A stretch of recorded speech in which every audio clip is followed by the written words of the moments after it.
គ្មានឪពុកម្ដាយណាដែលល្អឥតខ្ចោះទេ There's no one ទោះបីមិនក៏ដោយខ្ញុំជឿថាក្នុងពិភពលោកនេះគ្មានឪពុកម្ដាយណាដែលល្អឥតខ្ចោះហើយក៏គ្មានរបៀបចិញ្ចឹមកូនណាដែលល្អឥតខ្ចោះដែរណាគេដែលជាការវរៈបរោះ hero ព្រោះក្មេងៗតែយើងសួរមិនស្រួលគាត់ថាអូ Justin Bieber ណាអីអញ្ចឹងណាចង់ភ័យដែរគាត់ថាដេតគឺប៉ាយហើយម៉ាក់ហ្នឹងជា hero របស់ខ្ញុំបើសិនបើខ្ញុំជាប៉ាន់តែជាម្ដាយតែជាឪពុកជាប៉ាន់តែបើសិនប៉ាន់ខ្ញុំអត់មានទឹកខ្ញុំអាចចាត់ទៅឲ្យកូនទេ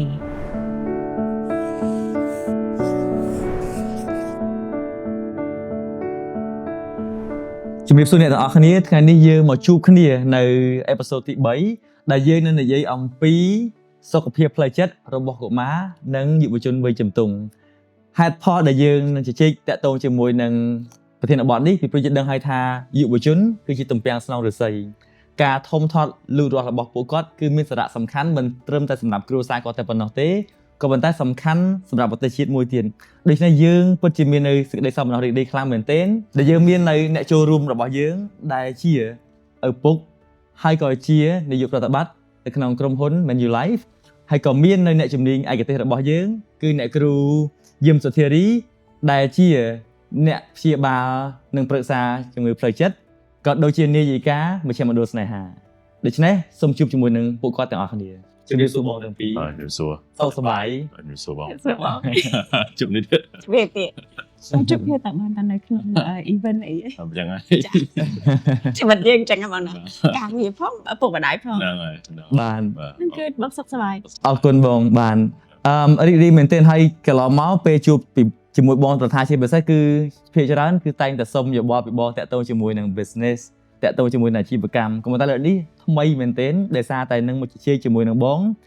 ជាផ្លូវការនៅក្នុងកញ្ចក់ទូរទស្សន៍កញ្ចក់ទូរស័ព្ទតាក់ទងជាមួយនឹង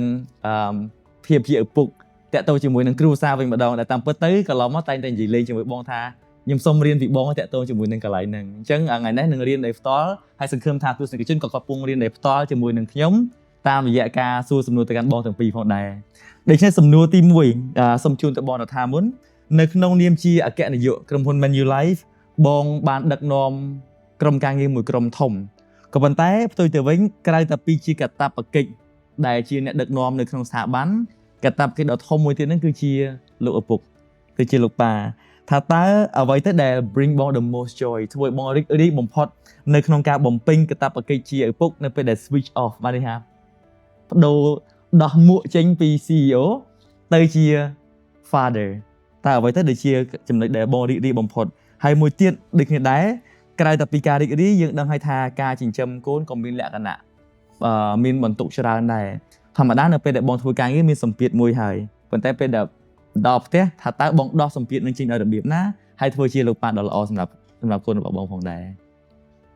សំណួរពិបាកនិយាយទៅខ្ញុំអរគុណដល់ Thomas បាទខ្ញុំគាត់ថាជាថ្ងៃនេះថ្ងៃពិសេសដ៏ល្អដែលយើងមានឱកាសនិយាយរឿងទាំងអស់នេះបានរឿងទាំងអស់នេះខ្ញុំគិតថាពេលខ្លះរឿងគ្រួសារជារឿងបន្ទាប់ពីការងារហើយតែយើងធ្វើមួយគ្រួសារតែពិតរឿងគ្រួសារហ្នឹងវាធំធេងជាងអាជីវកម្មទៅទៀតបាទហើយមូលហេតុដែលយើងប្រឹងប្រែងធ្វើការងារក៏ដើម្បីក្រុមគ្រួសារដែរនិយាយហ្នឹងណាបាទហើយខ្ញុំយកទាំងពីរហ្នឹងបញ្ចូលគ្នាត្រង់ថាអ្វីដែលខ្ញុំជឿរើសធ្វើវាត្រូវតែមានគោលដៅមួយឲ្យច្បាស់លាស់ហើយជំរាបថ្ងៃនេះខ្ញុំមិនមែនជាអ្នក expert ហើយក៏មិនមែនជាឪពុកដែលជោគជ័យហើយក៏មិនទាន់ថាជា CEO ក្នុងនាំជោគជ័យអត់ដឹងទេបាទខ្ញុំគាត់ជាដំណើរដែលកំពុងតែប្រតិបត្តិធ្វើរាល់ថ្ងៃហើយខ្ញុំនិយាយថាបើគិតថាខ្ញុំគ្រាន់បើល្អចុះប្រហែលជាលទ្ធផលរបស់ឪពុកខ្ញុំហ្នឹងមិនដឹងបើខ្ញុំនិយាយថ្ងៃនេះណាបាទយកដំណើរដែលលោកឪពុកអ្នកម្ដាយខ្ញុំគាត់បានរៀបចំជួយមកហើយមើលខ្លួនឯងហើយចាំ judge ឬក៏វិតម្លៃលទ្ធផលរបស់ខ្ញុំចាំមើលកូនខ្ញុំបាទហើយបើទៅលើក្រុមហ៊ុនខ្ញុំចាំមើលតទៅមុខទៀតដែលយើងចាំប្រឹងអញ្ចឹងណាបាទគ្រាន់តែយើងបញ្ចូលគ្នាបែបម៉េចពេលដែលមកធ្វើការខ្ញុំដឹងថាខ្ញុំធ្វើការនេះហើយដើម្បីឲ្យសម្រាប់ Manulife យើងជាក្រុមហ៊ុនរបស់កាណាដាធំហើយខ្ញុំជាថ្នាក់នាំខ្មែរដំបូងដែលគេតែងតាំងអញ្ចឹងខ្ញុំចេះថាធ្វើម៉េចកុំឲ្យខូចពូជបាទខ្ញុំថាបើយើងប្រឹងប្រែងធ្វើល្អទៅថ្ងៃក្រោយគេរើសខ្មែរមកដឹកនាំទៀតហើយបាទទី2យើងចង់ឲ្យក្រុមហ៊ុនបែបអញ្ចឹងកាណាដាជាមករកស៊ីស្រុកយើងបានច្រើនព្រោះឱកាសការងារជូនពលរដ្ឋខ្មែរយើងអញ្ចឹងណាបាទហើយទី3ខ្ញុំដឹងថា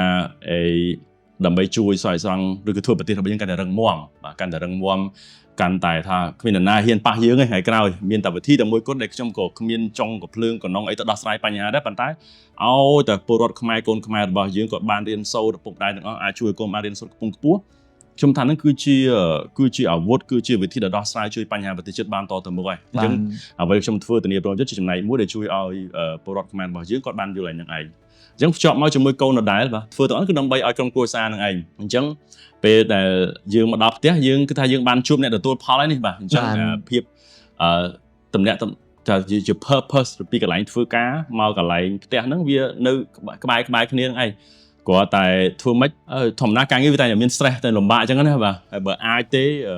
មិនហ៊ានយកទៅដល់ផ្ទះបានទេទុកនៅផ្ទះចុះទុកនៅកន្លែងធ្វើការចុះបាទកុំយកមកដល់ផ្ទះយើងវាអាចធ្វើឲ្យយើងវាធូរស្បើយបន្តិចដែរហើយចាត់ទុកថាការសន្ទនាជាមួយកូនចៅក្រុមគ្រួសារហ្នឹងវាអាចជួយកាត់បន្ថយការលំបាករបស់យើងទេហើយយកគ្រួសារជាកន្លែងដែលអាចដឹងពីសុខទុក្ខរបស់យើងណាបាទហ្នឹងគឺជាតែពិតជាកន្លែងដែលយើង look forward to ឯងបាទសម្រាប់ខ្ញុំណាបាទធ្វើបន្តិចហ្នឹងឯងបាទហើយខ្ញុំក៏មិនសូវមានទម្លាប់អីយកការងារលំបាកនៅផ្ទះនៅកន្លែងធ្វើការមកផ្ទះដែរអត់ទម្លាប់យ៉ាងឯងព្រោះខ្ញុំមកដល់ផ្ទះខ្ញុំញ៉ាំបាយហើយខ្ញុំមិនសូវធ្វើការដល់យប់ទៀតបាទទោះបីជាកម្មវិធីក៏មិនដល់យប់ដែរអញ្ចឹងហើយខ្ញុំ9កន្លះ10ខ្ញុំលក់ហើយបាទម៉ោង9នាំគ្នាអានសភៅលក់ទាំងអស់នេះបាទកូនតាប្រពន្ធឯងអញ្ចឹងខ្ញុំចែកយ៉ាងអីបាទជាឆាំងជាចំណែកយ៉ាងអីបាទតាមបរិបទដែលកើតឡើងយ៉ាងហ្នឹងណាបាទល្អមែនទែនបងអរគុណនៅក្នុងការចែករំលែកនៅសកម្មភាពមួយចំនួនដែលបងបានអនុវត្តជាមួយនឹងក្រុមគ្រួសារឥឡូវនេះសូមសួរទៅបងសុធារីវិញម្ដងតាមពិតតាក់ទងជាមួយនឹងអ្នកឯកទេសព្យាបាលផ្លូវចិត្តឬក៏ប្រឹក្សាយោបល់ហ្នឹងពេលដែលខ្ញុំនៅអាមេរិកកិច្ចការងារទាំងអស់នេះគឺទូទៅឲ្យល្អខ្លាំងមែនទែនហើយ open បាននេះមនុស្សហ៊ានជជែកជាមួយនឹងរឿងនឹងច្រើនហើយនៅពេលដែលគ្រួសារមានបញ្ហាគាត់ហ៊ានទៅរកការប្រឹក្សាហ្នឹងតាមបទពិសោធន៍របស់ខ្ញុំផ្ទាល់ទេនៅពេលដែលខ្ញុំឃើញ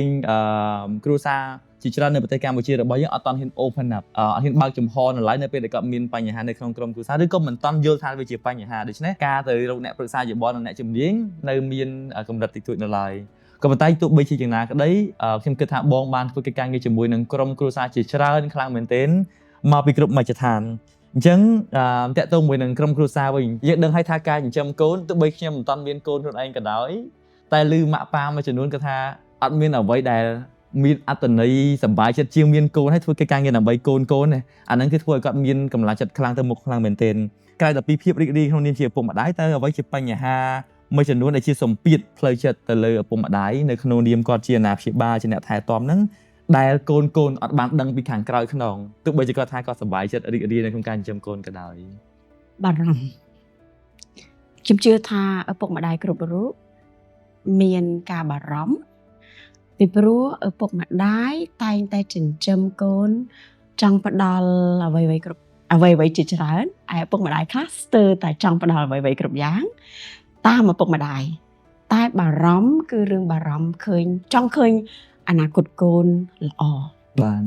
ហើយការបារម្ភមួយចំនួនអត់ចេះប្រស្រ័យទេអត់ចេះ communicate ទេការបារម្ភមួយចំនួនជាការបារម្ភដែលសម្ពាធហើយជាការបារម្ភជ្រុលតែពេលអញ្ចឹងទៅសម្ពាធមកកូនវិញលាក់សម្ពាធការបារម្ភមួយចំនួនคล้ายជាការរំពឹងទុកខ្លាំងពេក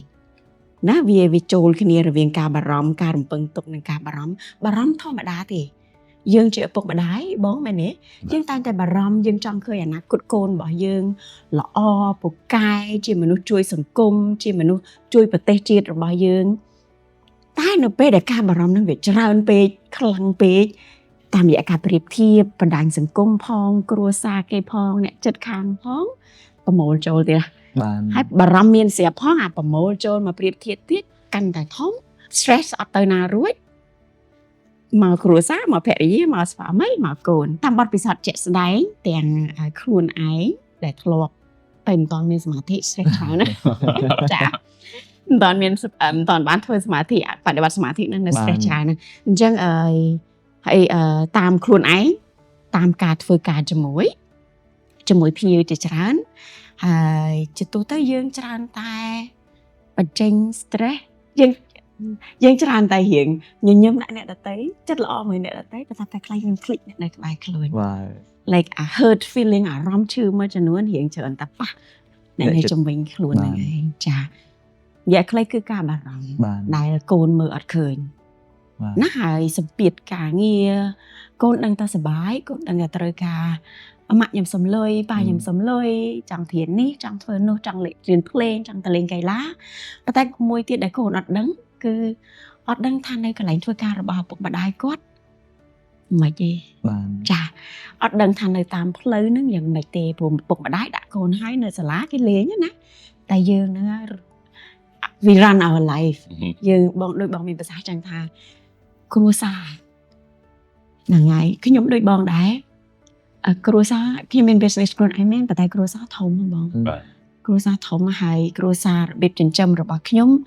មិនគិតថាឲ្យគ្រួសារខ្ញុំចិញ្ចឹមខ្ញុំវិញឲ្យតែគេចេះចិញ្ចឹមខ្លួនឯងហើយខ្ញុំអាចមានសេចក្តីសុខផ្លូវចិត្តទៅថ្ងៃក្រោយ បាទ ចាអញ្ចឹងអានេះជាអ្វីមួយដែលខ្ញុំច្រើនតែនិយាយជាមួយឪពុកម្ដាយនៅពេលដែលខ្ញុំចែករំលែកនៅក្នុង show ផ្សេងៗឬក៏អត់ show ក៏ដោយនៅក្នុង discussion ផ្សេងៗគឺរឿងថាមើលការបារម្ភខ្លួនឯងថាអ្វីដែលយើងចង់បានហ្នឹងក៏ជាអ្វីដែលយើងដែលកូនយើងចង់បានកូនយើងធ្វើទៅរួចឬក៏អត់ដែរ បាទ ចា បាទ ចា អរគុណមែនទែនបងនៅពេលដែលនិយាយអំពីការបារម្ភយើងនិយាយអំពី emotional attachment អារម្មណ៍ដែលស្រឡាញ់ខ្លាំងបារម្ភខ្លាំងខ្វាយខ្វល់ខ្លាំងចង់ឲ្យគាត់ល្អសម្រាប់បងក្នុងនាមជាឪពុកតើការបារម្ភហ្នឹងវាបានជាឥទ្ធិពលជាវិជ្ជមាននិងអវិជ្ជមានខ្លះទេនៅក្នុងការដែលបងemotionally present ទៅកាន់កូនរបស់បងពីព្រោះឪពុកម្ដាយមួយចំនួនដោយបងមានប្រសាសន៍យើងមានពេលវេលាសម្រាប់កូនរបស់យើងខ្ញុំសង្កេតឃើញខ្លួនឯងពេលដែលខ្ញុំទៅញ៉ាំអីនៅខាងក្រៅឪពុកម្ដាយនាំកូនទៅញ៉ាំបាយជាមួយគ្នាមែនប៉ុន្តែតុ4នាក់ទូរស័ព្ទ4ហើយអត់និយាយជាមួយគ្នាខ្ញុំសង្កេតច្រើនតែសង្កេតមើលថាគាត់អង្គុយញ៉ាំបាយ1ម៉ោងហ្នឹងគាត់អង្គុយជីកទូរស័ព្ទប្រហែលនាទីសឹងពេលខ្លះហ្នឹងគឺញ៉ាំបដាកូនដាក់ទូរស័ព្ទនៅខាងមុខហើយឪពុកម្ដាយជីកទូរស័ព្ទរបៀបផ្សេងគ្នាថាតើការដែលយើងមានមិនត្រឹមតែ presence វត្តមានសម្រាប់កូនទេប៉ុន្តែ emotionally present សម្រាប់កូនហ្នឹងថាតើបងចាក់លិញបាននេះថាអនុវត្តបែបណាដើម្បីធ្វើឲ្យកូនរបស់យើងហ្នឹងមានទទួលបានអារម្មណ៍កក់ក្ដៅមួយហ្នឹង តែខ្ញុំអត់ដឹងខ្លួនឯងតែខ្ញុំហងៃផ្ដល់ភាពកក់ក្ដៅកូនឯអត់ខ្ញុំអត់ដឹងទេតែហ្នឹងបាទខ្ញុំព្រោះអានេះវាជាការវាតម្លៃរបស់កូនបើយើងពុកម្ដាយណាបើឲ្យសួរថាខ្ញុំធ្វើគឺល្អខ្ញុំអត់ដឹងមែនបាទតែជប់មិញនិយាយស្មោះត្រង់ហ្មងព្រោះខ្ញុំក៏ភ័យដែរខ្ញុំមកជួបជាមួយធម្មតានិយាយរឿងឪពុកម្ដាយល្អចំហើយខ្ញុំសួរកូនខ្ញុំអាយុ10ឆ្នាំមកបងកូនខ្ញុំមានកូន3នាក់កូនខ្ញុំកដាហ្នឹងហើយគេមួយគ្នាទេរាល់ថ្ងៃ10ឆ្នាំហ្នឹងបាទសួរបែនកូនឯងគឺថា Daddy ជាឪពុកល្អអត់ខ្ញុំនិយាយដោយមិនមានសម្ពាធទេណាគាត់កំពុងធ្វើការងាររបស់គាត់ឆ្លើយវិញថា no Daddy ឯងនៅល្អជា you មិនគាត់ថា Daddy ជាឪពុកល្អប៉ាល្អ you care អូបងស្ដាប់មួយម៉ាត់យូរចង់ you care មិនកូនប៉ាផ្ដល់មកហូបឲ្យកូនញ៉ាំមកហូបអាហារល្អឲ្យកូនញ៉ាំហើយ you give me shelter ផ្ដល់ជំរកនិយាយខ្មែរខ្លះអង់គ្លេសខ្លះបងនៅធម្មតាខ្មែរឥឡូវនៅភ្នំពេញបាទជាស្រ័យបងប្អូនបាទផ្ដល់ជំរកហើយព្យាយាមប៉ាចុះថាចុះបើប៉ារវល់ម្លឹងកូនឯងគាត់ថាមិនបើថ្ងៃឃើញម្ដងហ្នឹងគាត់ថាអត់ទេប៉ែព្យាយាមពេលដែលមានពេលប៉ែនៅជាមួយកូនទាំងអស់គ្នាមិនដឹងថាប៉ែរវល់ហើយខ្ញុំសួរសំណួរបន្តទៀតណាគេដែលជាការវរៈបរោះ hero ព្រោះក្មេងៗតែយើងសួរមិនស្រួលគាត់ថាអូ Justin Bieber ណាអីអញ្ចឹងណាចង់ភ័យដែរគាត់ថា Dad គឺប៉ែហើយម៉ាក់ហ្នឹងជា hero របស់ខ្ញុំបាទនិយាយទៅខ្ញុំថាបើសិនតែឪពុកម្ដាយជាយោបល់ខ្ញុំណាឆ្លៀតថ្ងៃណាមួយសួរកូនលេងមួយម៉ាត់ហ្នឹងទៅបាទហើយពេលហ្នឹងបើថាកូនឆ្លើយមិនយើងទេយើងត្រៀមមកហើយទៅយើងថាធ្វើម៉េចដើម្បីយកចិត្តកូនណាព្រោះគោលដៅតែប៉ុណ្្នឹងឯងបញ្ហាយើងជួបប្រទះតែបើសិនតែយើងអាចមានលទ្ធភាពក្នុងការដែលសួរសំណួរបែបអញ្ចឹងបាន open up បន្តិចអញ្ចឹងបានយើងអាចផ្លាស់ប្ដូរគាត់បាន redirect ណាទាំងធម្មតាទេដូចថាបើសិនតែយើងដាក់ពើងមើលថាកូនឯងមិនអញ្ចឹងយើងចង់ផ្លាស់ប្ដូរអត់បានទេតោះតែយើងបង្កើតបរិយាកាសដែលអាចអញ្ចឹងកាន់ហើយតែពិតធម៌ពុទ្ធក៏មើលឲ្យ redirect បាទយើងមិនអាចទៅទាញតម្រង់ឲ្យបាន redirect ណា redirect ចឹងឯងហើយសួរថាដូចជាពេលនៅក្នុងជុំគ្នាមើលទូរស័ព្ទមើលនៅតែមើលអញ្ចឹងបាទធ្វើមិនបាច់ពេលខ្លះយើងទាំងអស់គ្នាអញ្ចឹងបាទទូរស័ព្ទមានម្នាក់មួយអញ្ចឹងណាបាទក៏ពេលខ្លះក៏នឹកខ្លួនឯងមិនមែនបើយើងមកជុំគ្នាមិនក៏មើលទូរស័ព្ទវាអញ្ចឹងដែរអញ្ចឹងណាបាទអញ្ចឹងខ្ញុំគិតថាវាកុំតាំងពេកពុកម្ដាយបាទគាត់តាំងខ្លួនឯងពេកណាពេលខ្លះយើងក៏ខុសពេលខ្លះយើងក៏ត្រូវធ្វើម៉េចគាត់ថាបើសិនណាអាចមានឱកាសយើងយកឱកាស reflect បាទ reflect ហើយកុំវាតម្លៃបាទនិយាយប្រពុតម្ដងទៀតណាខ្ញុំមើលសភៅប្រពុតហ្នឹងមិនតន់បានទៅសមាធិផងទេបាទគាត់ថាលោកមិនមុនទៅបួសលោកមិនមានបត់រាហុលណា បាទមុនទៅបួសចាក់ទៅសាងខ្លួនដូចកូន6 7ឆ្នាំបានលោកទៅដែរបាទហើយពេលត្រឡប់មកវិញទៅពេលលោកចូលបានត្រាស់ដឹងហើយបញ្ជួបកូនវិញគឺលោកប្រាប់មួយគឺថាយកកញ្ចក់មកឆ្លោះទៅកូនណាប៉ុន្តែកុំវាតម្លៃបាទអញ្ចឹងយើងអាចជាកូនជាកញ្ចក់ឲ្យសួរសំណុំទៅបាទហើយបើកូនថាយើងខ្វះនេះខ្វះនោះយើងក៏កែទៅតាមហ្នឹងទៅបើកូនហ្នឹងបែរគួរតែមានពេលញ៉ាំបាយមានពេលនេះធ្វើទៅនោះតែប៉ុណ្្នឹងទៅហើយយើងចង់ផ្លាស់ប្ដូរអីកូនគឺអាចបានណាព្រោះដោយសារយើងអាចមានការសន្ទនាជាមួយគ្នាបានបាទអាហ្នឹងខ្ញុំបបពិសោធន៍ខ្ញុំហ្នឹងណាបាទប៉ុណ្្នឹងហើយបាទពេលដែលបងនិយាយអំពីតាមពិតប្រហែលជាសាមញ្ញសម្រាប់បងប៉ុន្តែខ្ញុំមានអារម្មណ៍មួយទទួលបានភាពកក់ក្ដៅនៅពេលដែលកូនបងឆ្លើយតែបងអញ្ចឹងហេតុផលពីព្រោះខ្ញុំអត់មានប៉ាតាមពីក្មេងនៅពេលដែលបងសួរអញ្ចឹងកូនឆ្លើយអញ្ចឹងខ្ញុំសម័យឃើញខ្លួនឯងឆ្លើយអញ្ចឹងដែរមានឱកាសហ្នឹងបានដឹងថាវាមានអត្ថន័យខ្លាំងប៉ុណ្ណានៅពេលដែលមានឪពុកម្ដាយនៅក្បែរខ្លួនហើយឪពុកម្ដាយហ្នឹងជា hero របស់គាត់ទៀតហើយខ្ញុំឯកភាពពីព្រោះភាគច្រើននៅពេលដែលខ្ញុំធ្វើកិច្ចការងារនៅក្នុងវិស័យផ្សេងៗដែលខ្ញុំធ្វើហ្នឹងតែងតែសួរហ្នឹងហើយថាគេជាវីរៈបុរសរបស់អ្នកហើយ mostly មនុស្សយើងមានវីរៈបុរសដែលជាអ្នកដតីហ្នឹងភាគច្រើនតែម្ដងបើគាត់ចង់ធ្វើជាអ្នកជំនួយគាត់និយាយអំពីអ្នកជំនួយណាមួយចឹងទៅបើគាត់ចង់ជាតារាគាត់និយាយពីតារាណាមួយចឹងទៅប៉ុន្តែកម្រណាដែលថាម៉ាក់ខ្ញុំប៉ាខ្ញុំគឺជាវីរៈបុរសមុនគេរបស់ខ្ញុំអញ្ចឹងកន្លែងហ្នឹងអរគុណបងមែនទែនដែល remind me ថាគ្រួសារមានសេចក្តីសុខហើយនឹងមានគុណតម្លៃនិងមានភាពស្រស់ស្អាតខ្លាំងប៉ុណ្ណាទេពុកម្ដាយធម្មមិត្តក៏គាត់សប្បាយចិត្តសួរពាក្យហ្នឹងបើយើងទទួលស្គាល់គាត់ជាវីរៈបុរសបានអរគុណបងហើយចាប់អារម្មណ៍មួយទៀតដែលសារបងប្រើពាក្យថា redirect តាមរយៈធម៌របស់ព្រះពុទ្ធការទាញឬក៏ការជំរុញតម្រង់បាទតម្រង់ទិសអញ្ចឹងតកតងមួយនឹងការតម្រង់ទិសចង់សួរទៅបងសុធារីដែលសារនៅក្នុងប្រទេសរបស់យើងតកតងជាមួយនឹងការរើសអើងឬក៏ហៅ stigma ទៅលើជុំវិញបញ្ហាសុខភាពផ្លូវចិត្តហ្នឹងនិងពិការភាពនៅតែមានកម្រិតខ្លាំងក្លានៅឡើយមិនថាពីមជ្ឈដ្ឋានខាងក្រៅឬក៏យើងខ្លួនឯងដែលកំពុងតែមានបញ្ហាហ្នឹងឬក្នុងគ្រួសាររបស់យើងនៅមានសម្ពាធមិនតាន់ហ៊ាននិយាយអញ្ចឹងថាតើយើងគួរតែមានការពុតតម្រង់ឬក៏ផ្លាស់ប្ដូរការសន្ទនាបែបណាដើម្បីឲ្យក្រុមគ្រួសារនីមួយៗលែងមានអារម្មណ៍ថា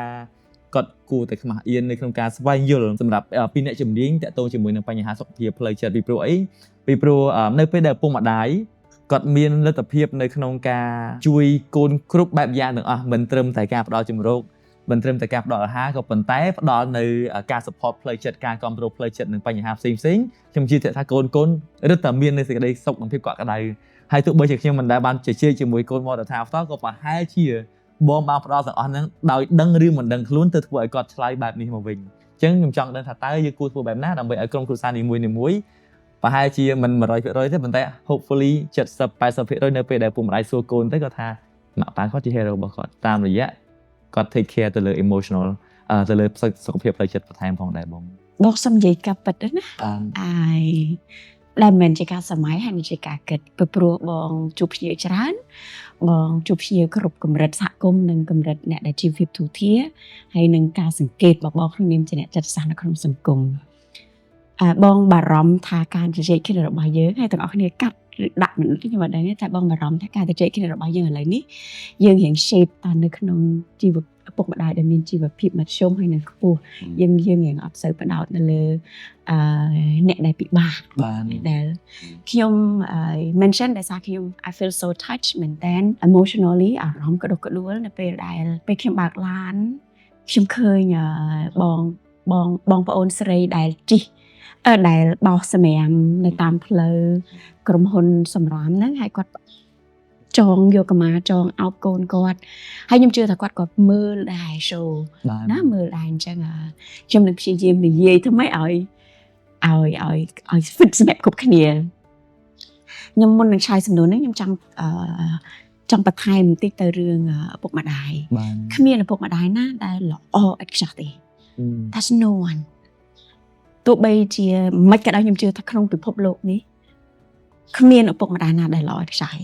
ហើយក៏គ្មានរបៀបចិញ្ចឹមកូនណាដែលល្អឥតខ្ចោះដែរនិយមន័យនៃភាពចិញ្ចឹមនៃការចិញ្ចឹមកូនរបស់ខ្ញុំគឺការរលឹកដឹងខ្លួនដែលភាសាអង់គ្លេសថា conscious parent ការរលឹកដឹងខ្លួនខ្ញុំដឹងតែខ្ញុំ stress ខ្ញុំដឹងថាខ្ញុំមានរបួសពីកុមារភាពជីវិតរបស់យើងបើទោះបីជាយើងមិនក៏ដោយតែងតែមានភាសាអង់គ្លេសថា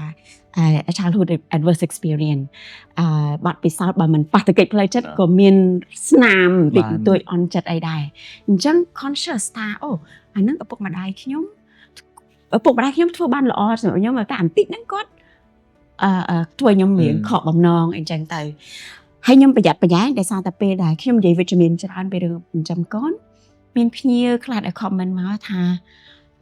មែនឪពុកម្ដាយគ្រប់យុគរូបសុទ្ធតែល្អដូចអ្នកគ្រូនិយាយទេ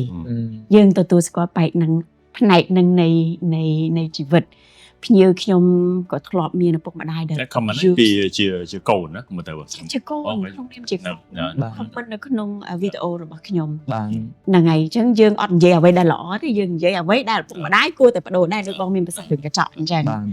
ចាហើយសម្រាប់ខ្ញុំត្រឡប់មកសំណួរនេះគឺខ្ញុំនៅតែឲ្យតម្លៃការប្រស្រ័យទាក់ទងគ្នានឹងឯងការនិយាយគ្នាខ្ញុំច្រើនតែនិយាយថាយើងចេះនិយាយគ្នាយើងចេះឆ្លោះប៉ុន្តែយើងអត់ចេះរបៀបឆ្លោះបាទយើងចេះនិយាយគ្នាប៉ុន្តែយើងអត់ចេះរបៀបនិយាយគ្នាទេខ្ញុំការព្យាបាលរបស់ខ្ញុំព្យាបាលជាលក្ខណៈគ្រួសារច្រើនហើយខ្ញុំតែមានឧបករណ៍របស់ខ្ញុំក្នុងការព្យាបាលមិនគ្រាន់តែទៅជែកហេតុខ្ញុំមានខ្ញុំបង្កើតជាសំណួរជាការដែលខ្ញុំលក់ជាសាធារណៈពួកខ្ញុំប្រើវានៅក្នុងគ្រួសារខ្ញុំ by the way ខ្ញុំជា single mom ខ្ញុំចាំកូន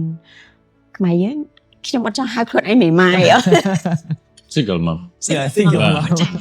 ខ្ញុំជាអ្នកម្ដាយជាម្ដាយម្នាក់ដែលលេងលះចាភាសាអង់គ្លេសច្បាស់ហ្នឹងជាម្ដាយម្នាក់ដែលលេងលះឪពុកគាត់ក៏នៅតែ engage នៅតែចូលរួមខ្លះមកមើលកូនតិចតួចដែរតែ full time mom ម្ដាយពេញម៉ោងនីយកម្មចាប់ដល់ពេញម៉ោងឪពុកក៏ពេញម៉ោងហើយជា mentor ជាអ្នកបង្វឹកពុតតម្រង់ទិសហ្នឹងក៏ពេញម៉ោងដែរអ្វីមួយដែលខ្ញុំអាចដើរតួនាទីនឹងបានហើយនៅអាចញញឹមរហូតដល់សប្តាហ៍ថ្ងៃគឺខ្ញុំប្រាប់ខ្លួនឯងថា nothing is perfect គ្មានអីដែលអស្ចារ្យដែលល្អបំផុតទេគ្មានអ្វីដែលល្អបំផុតទេខ្ញុំ make mistake ខ្ញុំកំហុសកូនខ្ញុំមានកំហុសអាចប្រព្រឹត្តកំហុសបុគ្គលិកក្រុមការងារអាចប្រព្រឹត្តកំហុសអញ្ចឹងធ្វើឲ្យខ្ញុំអាចនៅផ្លូវកណ្ដាលឲ្យខ្ញុំតិចវិធីសាស្ត្រមួយដែលខ្ញុំធ្វើគឺដកដង្ហើមបន្តិចមុននឹងខ្ញុំឆ្លើយតបបាទបន្ថែមទៅបងមានប្រសាសន៍ចឹងប្រហែលជា2-3ខែមុនខ្ញុំក៏មានសំណួរខ្ញុំអាសាមានសំណួរមួយកូនណាបងបាទហើយជាពិសេសមុនគេង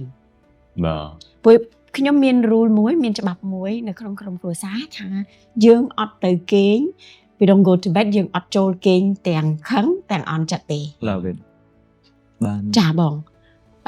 ព្រោះយើងគៀតស្កប់ទេបាទហើយខ្ញុំប្រាប់គាត់ថាមិនមែនថាដើម្បីកូនទេដើម្បីម៉ាក់ដែរបាទចាអញ្ចឹងបើមានរឿងអីអន់ចិត្តមួយគ្នានិយាយគ្នាហើយសុំទោសគ្នាហើយអញ្ចឹងគាត់ចាប់ផ្ដើមអនុវត្តហ្នឹងហើយមានពេលមួយខ្ញុំសួរគាត់ថាកូនមួយរយៈនេះម៉ាក់ដូចយើង stress ម៉ាក់គាត់ថាម៉ាក់ដូចយើងប៉ះខ្លះយើង raise voice បន្តិចខ្ញុំអត់ស្រែកទេប៉ុន្តែប៉ះខ្លះខ្ញុំ raise voice ខ្ញុំសួរទាំងពីរនេះហើយគាត់ថាអាបងឆ្លើយថាម៉ាក់ I know គាត់ថាខ្ញុំដឹងហើយខ្ញុំដឹងថាបំណងរបស់ម៉ាក់គឺ you want the best to me គាត់ប្រាប់អញ្ចឹងថាម៉ាក់តែងតែចង់ឲ្យខ្ញុំនឹងខ្លាយជាបុគ្គលម្នាក់ដែលល្អទេបំណងរបស់ម៉ាក់បាទទូខ្ញុំសួរគាត់ទៅថាគាត់ឆ្លើយថា I know you always there for me whatever happen to me ពួកកូនប្រុសខ្ញុំគាត់រៀងបែបខ្លះគាត់ត្រូវបានមិត្តភ័ក្តិ bully បង្អាប់គាត់ចិត្តល្អមែនគឺជាមនុស្សដែលបេះដូងធំប៉ុន្តែគាត់រៀនអត់ប្រកែកទេអញ្ចឹងទៅបានគេ bully អញ្ចឹងវត្តមានរបស់ខ្ញុំជាមួយគាត់ហ្នឹងគឺគាត់មានអារម្មណ៍ secure ត្រឡប់មករឿងឪពុកម្ដាយដែលមានក្មេងកូនដែលរស់នៅជាមួយនឹងពិការភាពហើយពិការភាពអត់សំដៅទៅលើដៃជើងទេសតិបញ្ញាក៏ជាចំណែកមួយនៃពិការភាពដែរមួយរយៈនេះឮឪពុកម្ដាយដែលមានកូនមានវិបត្តិផ្លូវចិត្តមួយចំនួនខ្ញុំអត់ mention ទេគឺគាត់ក៏ over stress ខ្លាំងហើយជាទូទៅឲ្យតែមកជួបខ្ញុំឪពុកម្ដាយច្រើននៅខាងអ្នកគ្រូជួយព្យាបាលកូនខ្ញុំថាខ្ញុំសូមជួបឪពុកម្ដាយសិនខ្ញុំសូមជួបឪពុកម្ដាយសិនពីព្រោះការព្យាបាលកុមារដែលពិបាកគឺជាការព្យាបាលគ្រួសារជួបឪពុកម្ដាយនឹងហើយជាអ្នកទៅឲ្យគ្រប់គ្រងបន្ទាប់ប៉ុន្តែជាទូទៅការព្យាបាលរបស់ខ្ញុំគឺមកទាំងអស់ទាំងគ្រួសារបើថាគ្រួសារនឹងមាន5នាក់ក៏មកទាំង5នាក់ទៅដើម្បីមើលឲ្យខ្ញុំមើលរបៀប communicate ហើយគាត់អាចរបៀបប្រស្រ័យនិយាយគ្នារបស់គាត់ហើយនិយាយគ្នា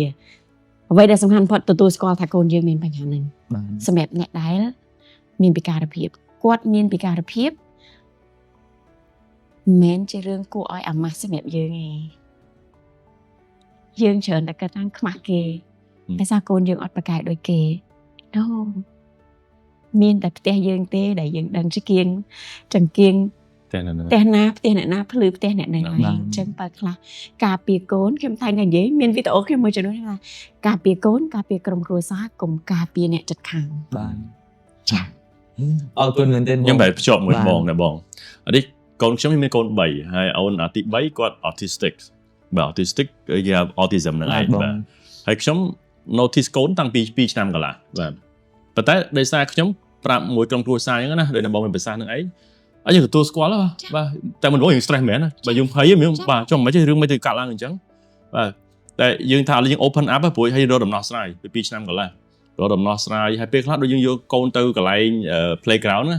ធម្មតា autism គាត់មិនលពឹបាទហើយគេសួរមួយម៉ាត់កូននឹងមិនអញ្ចឹងមួយម៉ាត់ហ្នឹងយើងចង់អូបាទឈឺគាត់មិននិយាយមួយយើងទេគាត់និយាយមើលណាព្រោះថាអ្នកណាបាទកូននឹងមិនអញ្ចឹងមួយម៉ាត់ហ្នឹងគឺយើងឈឺណាស់ហើយ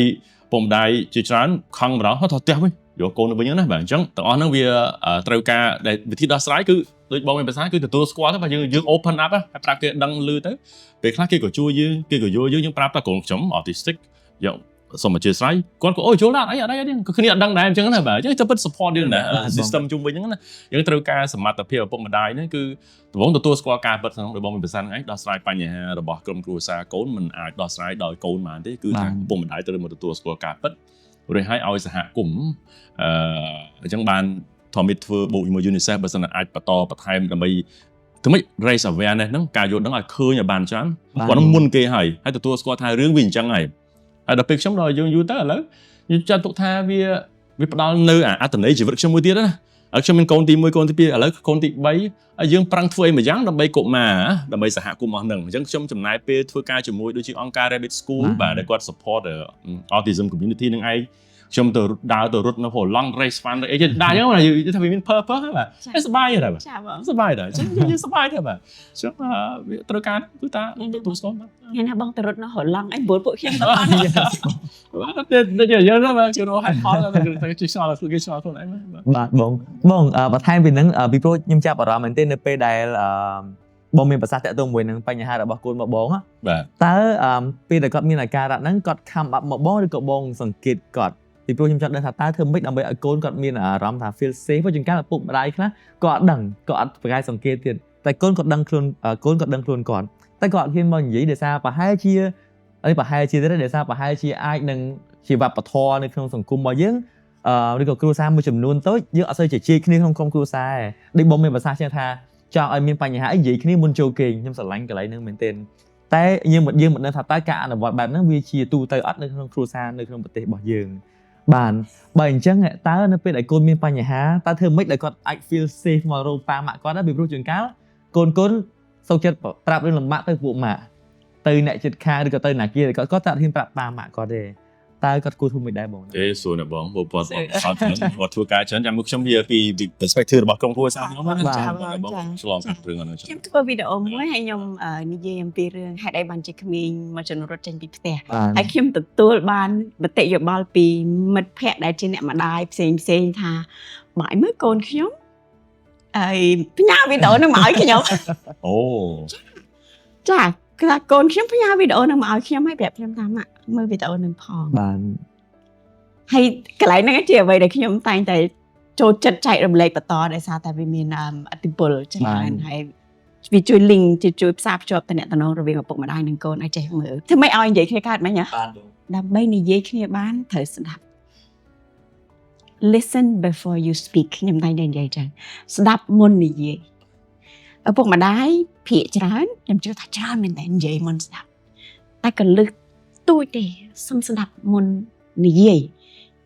ណាតែស្ដាប់មុននិយាយទៅរឿងហ្នឹងនឹងខុសពីមុនទេបានចា love it ដូចជាពាក្យមួយដែលខ្ញុំតែងតែអនុវត្តដែរគេមាន quote មួយគេទៅ say ថា most of the things in the world can be solved if you talk with each other not to at each other រឿងជាច្រើនអាចដោះស្រាយបាននៅពេលដែលយើងនិយាយជាមួយគ្នាមិនមែននិយាយពីគ្នាទេកន្លែងហ្នឹងខ្ញុំគិតថាសំខាន់ថាមែនទេក្នុងការជជែកគ្នាក្នុងការស្ដាប់គ្នាទៅវិញទៅមកបន្ថែមពីបកទៅបកតិចដែរ ចុះបើមិនបានស្ដាប់ចុះបើក្រុមគ្រួសារមួយគាត់ neglect ឪពុកម្ដាយមួយគាត់ neglect បាននេះគាត់មិនបានស្ដាប់ដោយយកចិត្តទុកដាក់ហើយតើវាមានផលប៉ះពាល់អ្វីទៅដល់ក្មេងៗដែលជាដំណាក់កាលវិវត្តពីកុមារភាពមកវ័យជំទង់ហ្នឹងនៅពេលដែលយើងagain neglect ឬក៏មិនបានយកចិត្តទុកដាក់នៅក្នុងការវិវត្តរបស់គាត់ឬក៏ស្ដាប់ពីបញ្ហារបស់គាត់ជាដំណើរវែងឆ្ងាយហើយបើសិនជាឪពុកម្ដាយក្នុងក្រុមគ្រួសារកូនអត់ស្ដាប់អត់ស្ដាប់កូនទីមួយគាត់ថាគាត់អត់មានយោបល់របស់គាត់សម្លេងរបស់គាត់អត់មានន័យអត់មានតម្លៃខ្លួនគាត់អត់មានតម្លៃជីវិតរបស់គាត់អាចនឹងមិនមានតម្លៃទេគ្រប់គ្រាន់ទេ not being wanted not being heard ឯហ្នឹងបើនិយាយភាសាអង់គ្លេសហើយគាត់នឹងក៏ខុសកិច្ចវេគាត់កិច្ចជាទូទៅក្មេងអាកប្បកិរិយារបស់ក្មេងនៅពេលដែលគាត់ចង់បានអីមួយដំបូងគាត់ទាគាត់សុំគាត់បង្ហាញតែសុំច្រើនដងបង្ហាញច្រើនដងចង់បានបង្ហាញតែចង់បានច្រើនដងលែងបានគាត់នឹងឈប់ណាឧទាហរណ៍ដូចចង់ឲ្យប៉ាម៉ាក់អោបឲ្យប៉ាម៉ាក់ស្រឡាញ់ឲ្យប៉ាម៉ាក់នាំតែនេះទិញអានេះឲ្យឬក៏ចំណាយពេលជាមួយជាពិសេសក្មេងបច្ចុប្បន្នត្រូវការឲ្យពុកម្ដាយចំណាយពេលជាមួយគាត់សុំច្រើនដងតែគាត់លែងបានគឺគាត់ឈប់ហើយតែពេលហ្នឹងហើយដែលជាពេលពិបាកណាជាពេលពិបាកពីព្រោះក្មេងគាត់ត្រូវការមានគ្នា Yes ខ្ញុំធ្លាប់និយាយដែរថាកូនក្មេងមិនមែនកូនគូទេចាកើតមកត្រូវការចិញ្ចឹមត្រូវការមើលថែទាំហើយតែគាត់ត្រូវការមានគ្នាក្រុមគ្រួសារគាត់អត់អាចនៅជាមួយគាត់រាល់ថ្ងៃនេះក្នុងកញ្ចក់ទូរស័ព្ទហ្នឹងហើយអញ្ចឹងរឿងហ្នឹងចេះអត្តពលមកទៀតអត្តពលមកធំធេងទៀតរាប់អានមនុស្សមិនល្អហើយរាល់ថ្ងៃយើងការពារកូនជ្រុលនៅខាងក្រៅនៅក្នុងផ្ទះនៅខាងក្រៅពិសេសក្នុងផ្ទះការពារកូនជ្រុលប៉ុន្តែយើងអត់បានការពារកូនមែនតើរឿងអនឡាញអត់ហ្មងឪពុកម្ដាយមួយចំនួននៅតែទុកទូរស័ព្ទ computer set up ឲ្យមកពេញនៅក្នុងបន្ទប់នោះណាមានន័យថាយើងអនុញ្ញាតឲ្យអ្នកដទៃមកយកពេលវេលាយប់ដំណេករបស់កូនយើងហើយបើមិនជាយើងមិនគ្រប់គ្រងរឿងហ្នឹងហើយអ្នកខ្លះសួរថាខ្ញុំតឹងពេកធ្វើម៉េចបើកូនខ្ញុំអត់បានដកអត់បានទាអត់បានឆ្លោះគ្នាតែរហូតហ្នឹងអ្នកគ្រូអើយហើយខ្ញុំខ្លួនឯងខ្ញុំប្រាប់កូនថាកូនខ្ញុំម៉ាក់ជាម៉ាក់នៅតែជាម៉ាក់របស់កូន and you know ម៉ាក់មិនណាហ្នឹងហើយអញ្ចឹងរឿងមួយចំនួនកូនមានសិទ្ធិប៉ុន្តែម៉ាក់ជាម៉ាក់អញ្ចឹងអ្វីដែលជាវិន័យរបស់ម៉ាក់ត្រូវដកត្រូវអីត្រូវធ្វើប៉ុន្តែ again ក្មេង make mistake ថ្ងៃខ្លះគាត់រៀងលួចមើលជ្រុលទៅយើងអាលងតិចទៅប៉ុន្តែយើងមកវិញនិយាយគ្នាមានវិន័យឧទាហរណ៍ថ្ងៃណាគាត់មើលលើគេដឹងខ្លួនមកដក3យប់មកដក3ថ្ងៃណាថ្ងៃណាសៅរ៍អាទិត្យខ្ញុំរៀងរវល់អញ្ចឹងតែអត់បាននៅគ្រប់គ្រងគាត់លើអូខេមកដក3ថ្ងៃទុក4ថ្ងៃទុកអញ្ចឹងចាំរឿងហ្នឹងអញ្ចឹងវាជារឿង consciousness ដូចបងនិយាយមិញអញ្ចឹងរឿងមួយទៀតប្រសិនបើយើងឃើញមនុស្សធំដែលអត់សូវឲ្យតម្លៃខ្លួនឯងច្បាស់ណាស់កុមារភាពរបស់គាត់ទទួលបានបទពិសោធន៍ឪពុកម្ដាយសមាជិកគ្រួសារមិនឲ្យតម្លៃមិនស្ដាប់ចាអញ្ចឹងនៅពីក្រោយការធ្វើការជាមួយបុគ្គលិកខ្ញុំយល់រឿងនឹងមែនតើអញ្ចឹងខ្ញុំក៏ជា consultant ម្នាក់ធ្វើការនៅជួយ support ជួយគ្រប់គ្រងក្រុមការងារស្ថាប័នពីរឿងសុខុមាលភាពផ្លូវចិត្តនៅកន្លែងធ្វើការនឹងដែរព្រោះមានដំណោះច្រើនណាមានដំណោះច្រើនមែនតើអញ្ចឹងមានអ្នកនិយាយច្រើនក៏មានអ្នកមិននិយាយតែនៅពីក្រោយហ្នឹងគឺរឿងដែលឪពុកម្ដាយរបស់គាត់ចិញ្ចឹមបីបាច់គាត់ពីកុមារមកដែលរបួសនឹងនៅតែស្ពាយរហូតនៅក្នុងសាច់ក្នុងឈាមជា backpack ហ្មងជា backpack មករហូតអញ្ចឹងនិយាយអំពីរបួសហ្នឹងខ្ញុំគិតថាវិធីល្អបំផុតប្រហែលជាពួកយើងអាចសង្កេតមើលពីក្មេងឲ្យហើយទីបងមានប្រសាសន៍ហើយព្យាយាម address ព្យាយាមដោះស្រាយព្យាយាមទទួលស្គាល់បញ្ហាទាំងអស់ហ្នឹងពីដើមមកសម្រាប់បងទាំងពីរតែម្ដងពីព្រោះបងទាំងពីរសិតតែជាឪពុកម្ដាយការដែលយើងអាចសង្កេតមើលឧទាហរណ៍ដូចចាស់មួយចំនួនគាត់អាចថាក្មេងហ្នឹងអត្តចរិតអត់ល្អទេឬក៏គាត់ខ្ជិលច្រើនឬក៏គាត់ចង់ដឹងជ្រុលដែលគេហៅថា youth rebellion ហ្នឹងតើអាហ្នឹងវាអាចជា sign ដែលគាត់បង្ហាញថាគាត់កំពុងតែ struggle ជាមួយនឹង anxiety ជាមួយនឹង depression ទេហើយតើយើងអាចសង្កេតគាត់ដោយរបៀបណាដែលយើងអាចឃើញចំណុចទូចៗហ្នឹងដែលយើងដឹងថាអូប្រហែលជាគាត់មានបញ្ហាហើយគួរទៅហៅគាត់មកជជែកគ្នាដើម្បីជួយគាត់អាចបងមុនតើតើមួយនឹងការសង្កេតទៅលើកូនក្មេងៗក៏បានដែរបងបើខ្ញុំយកអ្វីដែលខ្ញុំឆ្លងកាត់ពីការងារ ធ្វើការរាល់ថ្ងៃណាវានៅតែជាមនុស្សម្នាក់បាទមិនថាជាអ្នកធ្វើការឬក៏ហើយកូនរបស់យើងហើយសារជាតិរបស់មនុស្សនេះគឺត្រូវការឲ្យគេស្ដាប់បាទមនុស្សម្នាក់ត្រូវការឲ្យគេស្ដាប់តែប៉ុណ្្នឹងឯងបាទត្រូវការគេស្ដាប់អញ្ចឹងនៅក្នុងគ្រួសារអញ្ចឹងមែនបាទរឿងខ្លះដែលគេប្រើពាក្យថាសត្វស្អីដូចសត្វមន់ធំដែលរត់ស្គាល់ប្រើostrich បាទគេប្រើពាក្យ ostrich effect បាទសត្វ ostrich ហ្នឹងប្រហែលថាយើងយកប្រហែលថាឃើញម្នាក់យកដុំថ្មគប់វាណាវារត់ដល់ពេលរត់លេងបានណាវាយកក្បាលហ្នឹងរត់ចូលក្នុងសាច់ហើយវាប្រាប់ថាអត់មានអីកើតឡើងទេគេ ostrich effect បាទហើយយើងជួនកាលយើងឃើញមុខគ្នាយើងមុំគ្នាអត់ត្រូវគ្នាអត់និយាយគ្នាដូចមកមានភាសាសង្ស័យកូនមានបញ្ហាហើយដល់ពេលកូនក៏សង្ស័យម៉ាក់នឹងមានរឿងបញ្ហាប៉ុន្តែកវត្តទៅកវត្តមកឧទាហរណ៍ណាអាចារ្យព្រមលៀងយើងរហូតចានហ្នឹងឧទាហរណ៍ណាកូនប៉ុណ្ណាណៃនេះអត់លៀងចានទៀតតែមិនយើងមិននិយាយទេហើយដល់ពេលជាខ្ញុំជាឪពុកខ្ញុំដែរមកទៅដល់យកចានមកលៀងទៅលៀងទាំងខំណាទាំងអន់ចិត្តណាបាទអានេះគេ ostrich effect ឯងមានថាយើងចាត់ទុកថាយកក្បាលយើងចូលក្នុងខ្សាច់គឺថាអត់មានបញ្ហាអីកើតឡើងទេបាទហើយរឿងធំបំផុតនៅក្នុងគ្រួសារគឺរឿងលុយបាទដែលវាប៉ះទៅឲ្យផ្សេងរាល់ថ្ងៃគឺបញ្ហាខ្ញុំថាធំបំផុតគឺរឿងលុយហ្នឹងឯងជួនកាលក្រុមគ្រួសារពួកហ្នឹងគឺជាពាក់លុយគេខ្លាំងពេក financial ដោយសារក្នុង financial service បញ្ហាលុយជាពាក់គេខ្លាំងពេកហើយគាត់ពិបាកដោះស្រាយបញ្ហាហ្នឹងគាត់យកហ្នឹងមកជះឡើងហើយកូនគ្នាអត់ដឹងទេជួនកាលក្រុមគ្រួសារអត់ដឹងទេជួនកាលអាចជាប្តីប៉ះទៅលើភរិយាប៉ះទៅលើប្តីប៉ះឪពុកប៉ះម្ដាយហើយអត់និយាយរឿងទាំងអស់ហ្នឹងទេជានាំនេះសន្មត់ថាឥឡូវនេះបាទរឹកណាស់តាំងពីមានការងារធ្វើនេះចេះវាចេះតែ judgment ណាបាទជាការវិតម្លៃយ៉ាងការហ្នឹងឯងអញ្ចឹងក្រុមគ្រួសារខ្ញុំថាបើបានបង្កើតបរិយាកាសដែលក្នុងការនិយាយអញ្ចឹងណាដោយអ្នកបងគាត់មានភាសាគាត់ធ្វើជាទម្លាប់មួយមុនពេលដែលចូលគេងនិយាយខ្ញុំជួនកាលទាំងបង្កើតនៅក្នុងកន្លងនិយាយខ្ញុំដាក់ថ្ងៃសៅរ៍ប្រជុំ family meeting អញ្ចឹងណាបាទពីអាទិត្យម្ដងខ្ញុំវាមិនដឹងថាម៉េចពេលខ្លះ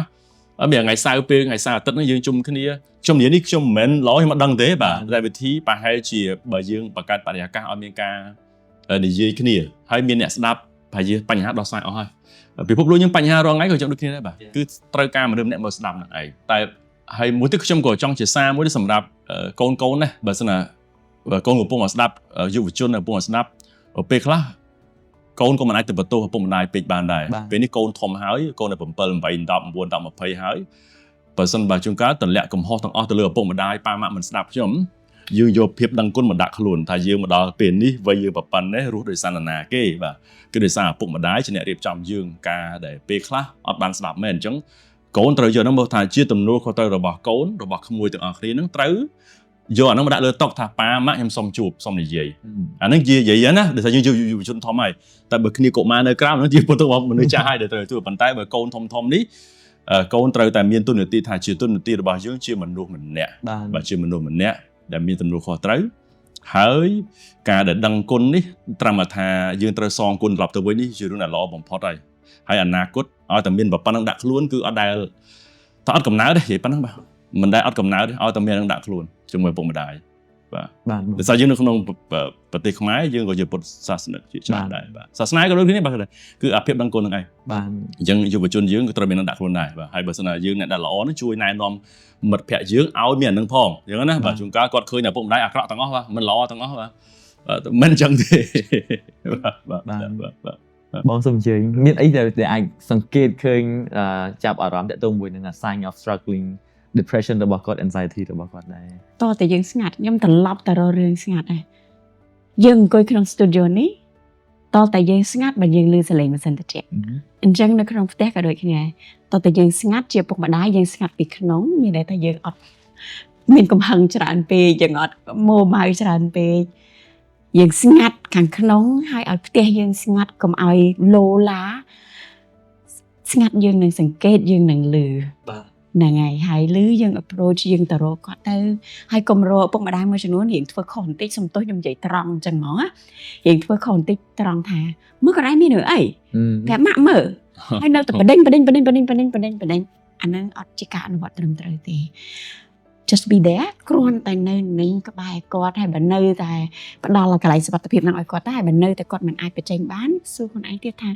ខ្ញុំអាចធ្វើអីបានដើម្បីឲ្យខ្ញុំអាចឲ្យកូនខ្ញុំមកផ្សារភ្ជាប់ទៅអារម្មណ៍ជាមួយខ្ញុំវិញបានដើរហាត់ប្រាណជាមួយគ្នាអាចនិយាយទៅ ការដើរហាត់ប្រាណជាមួយគ្នាដើរជាមួយគ្នានិយាយគ្នា is the best គឺជារឿងដែលល្អបំផុតសូម្បីតែ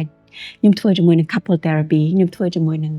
ទំនាស់ប្តីប្រពន្ធក៏ខ្ញុំឲ្យហើយនិយាយគ្នាដែរ បាទបង ឲ្យតែមកជួបមួយអញ្ចឹងខ្ញុំថាឥឡូវបើគ្រួសារអត់មកទេឲ្យត្រឡប់ទៅវិញរកឱកាសដើរនិយាយគ្នាកុំអង្គុយនៅតុនិយាយគ្នាព្រោះតុគេប្រើសម្រាប់ប្រជុំ បាទ គេអត់ប្រើសម្រាប់ទៅជែកគ្នាអត់ស្អីទំនាស់ក្នុងចិត្តទេ បាទបង ដើរព្រោះតែពិតនៅក្នុងវិទ្យាសាស្ត្រការដើរនឹងវា activate វារំញោចខួរក្បាលយើងផ្លាស់ប្ដូរការគិតអីទាំងអស់ទៀតអញ្ចឹងហើយ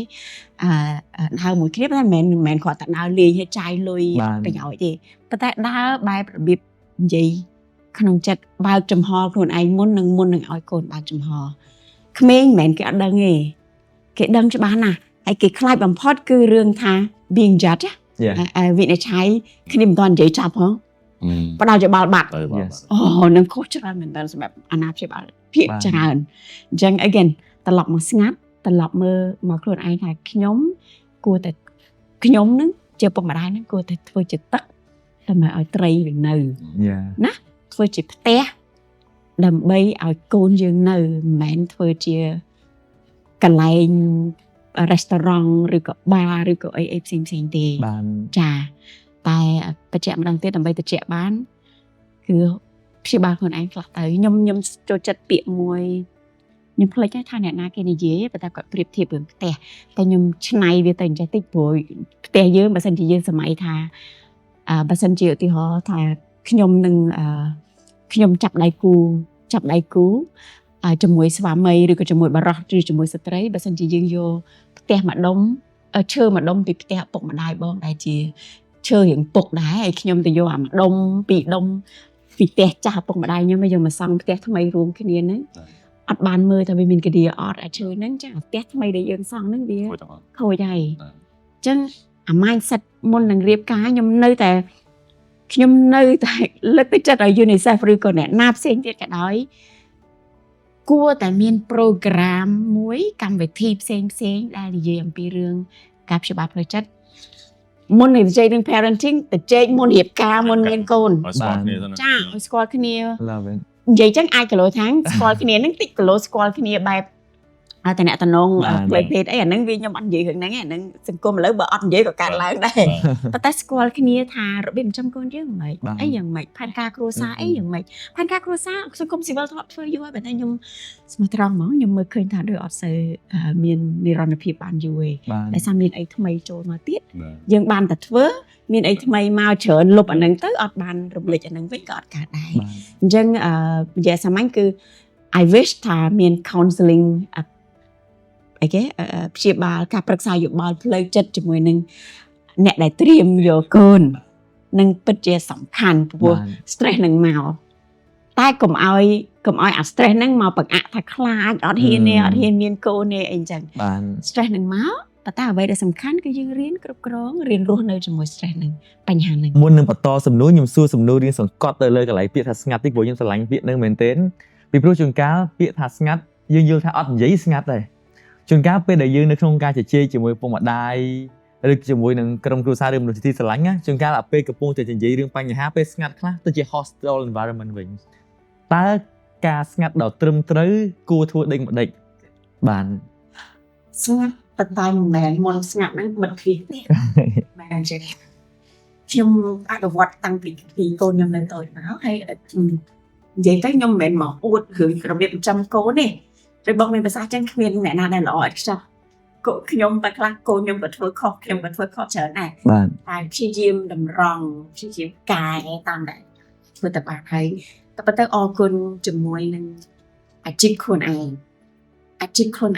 ញុំខំប្រឹងរៀនខំប្រឹងធ្វើការផ្លាស់ប្ដូរដើម្បីជួយភ្ញៀវរបស់ខ្ញុំឲ្យបានល្អធ្វើឲ្យខ្ញុំរៀនអនុវត្តវាលើខ្លួនដែរអញ្ចឹងព្រោះយើងមិនអាចអត់មានអាហ្នឹងយើងទៅលេគេចាគូរូបងទ្រឹស្ដីរបស់គូរូមែនទេចាខ្ញុំឲ្យតាកូនខ្ញុំពីតូចនៅគាត់ឆ្លោះគ្នាតិចមែនតែកូនខ្ញុំឆ្លោះគ្នាហើយពេលគាត់ឆ្លោះគ្នាខ្ញុំតែនិយាយថាអូខេឥឡូវមិញឡើងតែ2នាក់ណាខ្ញុំនិយាយបែបលេងទេបងខ្ញុំអត់កាច់សាហាវអីទេមិញម៉ាក់លឺទៅជែកគ្នាតវ៉ាគ្នាតែ2នាក់ឯងឥឡូវមាន3នាក់ណាឡើងម៉ាក់ដែរម៉ាក់ upset ហើយណា ឥឡូវម៉ាក់ក៏អត់ទៅជែកគ្នាថាអ្នកណាខុសអ្នកណាត្រូវដែរម៉ាក់សុំស្ងាត់ណាម៉ាក់សុំស្ងាត់ហើយម៉ាក់នឹងចូលក្នុងបន្ទប់តែកុំបារម្ភគឺម៉ាក់នឹងយកពេលវេលាហ្នឹងមកឆ្លុះប្រចាំខ្លួនឯងទេហើយក៏ទុកពេលវេលាឲ្យកូនឆ្លុះប្រចាំខ្លួនឯងដែរតែសុំហាមមួយពេលម៉ាក់ចូលក្នុងបន្ទប់អត់មានប្រាប់ថាបងប៉ៃឯងហ្នឹងឬប្រសិទ្ធឯងហ្នឹងអត់រុញដាក់គ្នាទេប្រាប់អញ្ចឹងហើយពេលម៉ាក់មានអារម្មណ៍ល្អប្រសើរឡើងវិញចាំយើងនិយាយគ្នាអាចថ្ងៃហ្នឹងអាច2ម៉ោងក្រោយអាចថ្ងៃហ្នឹងអាច1ម៉ោងក្រោយ2ម៉ោងក្រោយថ្ងៃហ្នឹងឬក៏ថ្ងៃស្អែកអាហ្នឹងយើងតាមហ្នឹងទៅជាទម្លាប់មួយដែលយើងអនុវត្តខ្លួនឯងហើយបង្រៀនកូនយើងដែរកុំឲ្យ reactive ភាសាអង់គ្លេសថា reactive តែឪពុកម្ដាយ reactive តែឪពុកម្ដាយឆុងឆាំងមកវិញគឺកូនហ្នឹងធម្មតាឆុងឆាំងចឹងហ៎អញ្ចឹងចេះស្ងាត់កូនខ្ញុំមើលឃើញចូលវ័យជំទង់នេះខ្ញុំមើលឃើញគាត់រៀងចេះស្ងប់ស្ងាត់ពេលគឺដឹងតែខ្ញុំអន់ចិត្តគាត់ធ្វើឲ្យខុសខ្ញុំអន់ចិត្តយើង give space បានយើង give space មួយទៀតបទពិសោធន៍មួយដែលទៅថ្មីដែរហើយជាបទពិសោធន៍ដែលចង់ចែករំលែកទៅអាណាព្យាបាលគឺកុំខ្លាចកូនយើងមានអារម្មណ៍មិនស្រួលបើគាត់ខឹងក៏ខឹងទៅគាត់អន់ចិត្តក៏អន់ចិត្តទៅគាត់ខកចិត្តក៏ខកចិត្តទៅប៉ុន្តែមិនមែនទុកគាត់ចោលទេខ្ញុំប្រាប់កូនខ្ញុំទៀតថាកូន you know ដឹងអត់នៅផ្ទះនៅខាងក្រៅអត់មានសុវត្ថិភាពជាងនៅផ្ទះឆ្ងាយទេកូនអញ្ចឹងអ្វីដែលសំខាន់កូនត្រូវរៀនទទួលយករៀនដោះស្រាយខាងក្នុងដោះស្រាយនៅក្នុងផ្ទះដើម្បីកូនអាចដោះស្រាយនៅ circle រង្វង់នៅខាងក្រៅនឹងបានមានពេលមួយកូនខ្ញុំទៅចាំពួកម៉ាក់ខ្ញុំគាត់អទូចណាគាត់ទៅចាំពួកម៉ាក់ណាត់គ្នាលេងនៅខាងក្រៅហើយកូនខ្ញុំអត់មានទូរស័ព្ទទេ12ឆ្នាំហ្នឹងអត់មានទេគាត់យកតែ iPad មួយទៅហើយ iPad អត់មានSIM ទេបានគាត់នៅអង្គុយចាំ2ម៉ោងបងគាត់ថាម៉ាក់ទៅចុះម៉ាក់ទៅលេងស្អីចុះខ្ញុំទៅលេងស្អីហ៎បងហើយម៉ាក់ទៅចុះហើយខ្ញុំចាំនៅហ្នឹងហើយពេលម៉ាក់ម៉ោង6ម៉ាក់មកយកខ្ញុំវិញខ្ញុំនឹងនៅកន្លែងហ្នឹងម៉ោង6ខ្ញុំមកដល់ខ្ញុំជប់លេងខ្ញុំមកដល់ឃើញកូនខ្ញុំអង្គុយម្នាក់ឯងបងកូនប្រុសខ្ញុំអង្គុយម្នាក់ឯងគាត់មានលុយខ្លាំងគាត់អត់ឲ្យខ្លួនគាត់ឃ្លានេះគាត់ទៅងំហើយស្រាប់តែខ្ញុំសួរគាត់ថាកូនមានឯងម្នាក់ឯងអត់រកពួកម៉ាក់អត់ឃើញពួកម៉ាក់អត់មកហើយពេលហ្នឹងខ្ញុំដកដង្ហើមវិញពួកឪពុកម្ដាយណាក៏បារម្ភដែរបងបើអ្នកខ្លះអាចចង់មិនចឹងហ៎តែខ្ញុំអត់ទេខ្ញុំថាអូខេខ្ញុំអោបគាត់ខ្ញុំប្រាប់គាត់ថាគាត់ចង់ធ្វើអីបន្តទៀតឥឡូវបើពួកម៉ាក់អត់មកអញ្ចឹងកូនចង់ធ្វើអីបន្តទៀតហើយខ្ញុំដើរកាន់ដៃគាត់មកឡានវិញមកអីផ្សេងអញ្ចឹងតែណាហើយខ្ញុំក៏អត់បញ្ឈួលគាត់ឲ្យគាត់ខឹងពួកម៉ាក់ដែរខ្ញុំសួរគាត់ថាឥឡូវកូនចង់បានអីកូនចង់ធ្វើអីគេថាឥឡូវខ្ញុំសុំម៉ាក់ share Wi-Fi តិចមកដើម្បីខ្ញុំ chat ពួកម៉ាក់ខ្ញុំតិចមើលថាមិនដែរហើយគាត់អត់ខឹងដំបូងគាត់អន់ចិត្តតែគាត់ឡើងសាក់ទេមកហើយគេរោគ្នាទៅគេថាមួយចាំនៅខាងនោះមួយចាំនៅខាងនោះហើយចឹងគេអភ័យឲ្យពួកម៉ាក់គេទៅជែកគ្នា dude អីផ្សេងហ្នឹងតែគេថា dude I'm fine I'm good គេចឹងណាហើយអីគេពួកម៉ាក់គេថា oh I'm really sorry អីឥឡូវគេសុំ compensate ថាពេលថ្ងៃអាទិត្យ2អាទិត្យទៀតចាំជួបគ្នាម្ដងទៀតអីចឹងទៅ so again ត្រឡប់មកវិញឧទាហរណ៍អានេះគ្រាន់តែជាឧទាហរណ៍ប្រាប់ថាកុំខ្លាចកូនយើងខូចចិត្តកុំខ្លាចកូនយើងខឹងកុំខ្លាចកូនយើងពិបាកចិត្តនៅពេលគាត់នៅក្មេងធំឡើងគាត់ជួបអានឹងច្រើនជាងពេលនៅតូចទៀតបង្រៀនគាត់ឲ្យយល់ឲ្យស្គាល់ប៉ុន្តែផ្ដល់ការគ្រប់គ្រងមិនមែន ignore មិនមែនបង្ងើយកតាយចាភាសាអង់គ្លេសនិយាយខ្លីសាមញ្ញគឺ allow them to sit with that feeling គាត់តែ support ធ្វើជាចតុលដូចបងមានប្រសាសន៍ចឹងចាសំណួរចុងក្រោយមួយ2អាខា2ប៉ុន្តែសម្រាប់បងទាំងពីរតែម្ដងមុនហ្នឹងបងមានប្រសាសន៍តាក់ទងជាមួយនឹងការងារបងធ្វើការតាក់ទងជាមួយនឹង financial sector ហ្នឹងឪពុកម្ដាយមានសម្ពាធច្រើនណាខ្ញុំគិតថាមិញយើងបានជជែកអំពីកូនច្រើនដែលយើងព្យាយាមធ្វើវិធីសាស្ត្របែបហ្នឹងដើម្បី take care គាត់ឲ្យបានល្អប៉ុន្តែវាត្រូវពឹងទៅលើអ្នក take care គាត់ហ្នឹងធ្វើឲ្យបានល្អអញ្ចឹងឥឡូវយើងគិតអំពី how to take care of the take carer ម្ដងការថែរក្សាអ្នកដែលទៅថែរក្សាគេម្ដងក្នុងពេលដែលយើងមានសម្ពាធច្រើនបងផ្ដល់ឧទាហរណ៍ថាតើមានពេលណាមួយដែលសម្ពាធនោះវាខ្លាំងពេកទៅលើកន្លែងការងារហើយវាសឹងតែពេលខ្លះវាអាច spill over ទៅដល់កូនរបស់យើងជួនកាលយើងអត់ចង់ទេតែទៅដល់ទៅដោយសារបន្ទុកច្រើន stress ច្រើនពេកទៅយើងអាចនឹងភ្លេចមើលខ្លួនឯងឬក៏ guard ខ្លួនឯងអត់តាន់ណាការពេលខ្លួនឯងអត់តាន់វាទៅជាបញ្ចេញ emotion ឲ្យគាត់អញ្ចឹងគួរមានវិធីសាស្ត្របែបណានៅក្នុងការដែល watch ខ្លួនឯងមើលខ្លួនឯងហើយ take care ខ្លួនឯងហើយទៅកាន់បងដូចគ្នាដែរតើការ take care ខ្លួនឯងជារឿងអាត្មានិយមមកព្រោះជួនកាលទៅយើងដល់កម្រិតមួយ វាជា human ជាឪពុកម្ដាយគេក៏ជាមនុស្សដែរហើយក៏យើងមានសម្ពាធដែរតើពេលខ្លះយើងអាចទុកម្លាយចោលបញ្ហាជាច្រើនហើយ take care គាត់ឯងសិនបានទេហើយធ្វើម៉េចកុំឲ្យមានអារម្មណ៍ថា guilty ថាទុកបញ្ហាចោលដើម្បីយើងអាចមាន power recharge energy របស់យើងឬក៏ heal ខ្លួនឯងហ្នឹងដើម្បីបន្តការងារជាអ្នក take care ជាអ្នកមើលថែទាំគ្រួសារនិងកូនបន្តទៀតខ្ញុំពងរៀនធ្វើទាំងអស់បាទខ្ញុំគួយស្ដាប់គាត់ថាបើថាឲ្យទៅជ្រះស្រឡះតែម្ដងមិនទេមិនងាយបាទមិនងាយបាទពុករៀនធ្វើដែរបាទរៀនទេមករៀនទេរងហើយមករៀនហើយបងប្អូនមួយចំនួនខ្ញុំជួបប្រទេសពួកខ្ញុំធ្វើការមួយភៀវដែលខ្ញុំឆ្លងកាត់វាជាង1លាននាក់គាត់ដើរតែនិយាយរឿងសំលុយសំកាក់ហ្នឹងឯងបាទព្រោះហ្នឹងវាមូលដ្ឋានធំវាអ្នកខ្លះគាត់ល្អជាងយើងទៅយើងរៀនពីគាត់ណាដូចបងមានប្រសាសន៍មកអ្នកខ្លះគ្នាជីវភាពមិនបានល្អដូចយើងប៉ុន្តែបំណងតែមួយដូចគ្នាល្អដូចគ្នាចៅកូនហ្នឹងគាត់តែមួយថាវាអត់ខ្ញុំយកទ្រឹស្ដីមួយថាអារម្មណ៍របស់យើងមានប្រហែលប្រាប់ទៅអត់អីទេប៉ុន្តែអាកប្បកិរិយារបស់យើងមិនអាចទៅតាមអារម្មណ៍នឹងបានទេបាទជួនកាលយើងអាចប្រាប់ថានៅផ្ទះនៅកន្លែងធ្វើការអញ្ចឹងមានមួយចេះមានរឿងចេះកាលឡើងក្នុងក្រុមគ្រួសារយើងណាបាទប្រហែលជាគិតថាមិនបញ្ហាទេក្នុងការប្រាប់ពីអារម្មណ៍អស់នឹងឯងប៉ុន្តែអាកប្បកិរិយារបស់យើងមិនអាចទៅបាទខ្ចាំងឬក៏បញ្ចេញទឹកមុតដែលមិនល្អបានទេខ្ញុំនឹងគឺជាបុគ្គលដែលត្រូវការផ្លាស់ប្ដូរនៅបានច្រើនបន្តិចបាទមិនថានៅកន្លែងធ្វើការទេហ្នឹងជាចំណុចមួយទី2បើយើងចង់បង្ហាញពីភាពវិជ្ជមានខ្លួនឯងភាពមាំតង់ខ្លួនឯងថាចង់ឲ្យកូនបែបអញ្ចឹងណាតោះតែយើងមានអានឹងដែរបាទហ្នឹងគឺត្រឡប់មក self care ហ្នឹងឯងការថែរក្សាខ្លួនឯងហ្នឹងអញ្ចឹងខ្ញុំមានទម្លាប់មួយជាព្រោះធ្វើការងារខ្ញុំមានបុគ្គលិកបាទរាប់រយរាប់ពាន់នាក់ហើយខ្ញុំបាទ business យើងរាប់រយលាននៅស្រុកខ្មែរយើងណាបាទអញ្ចឹង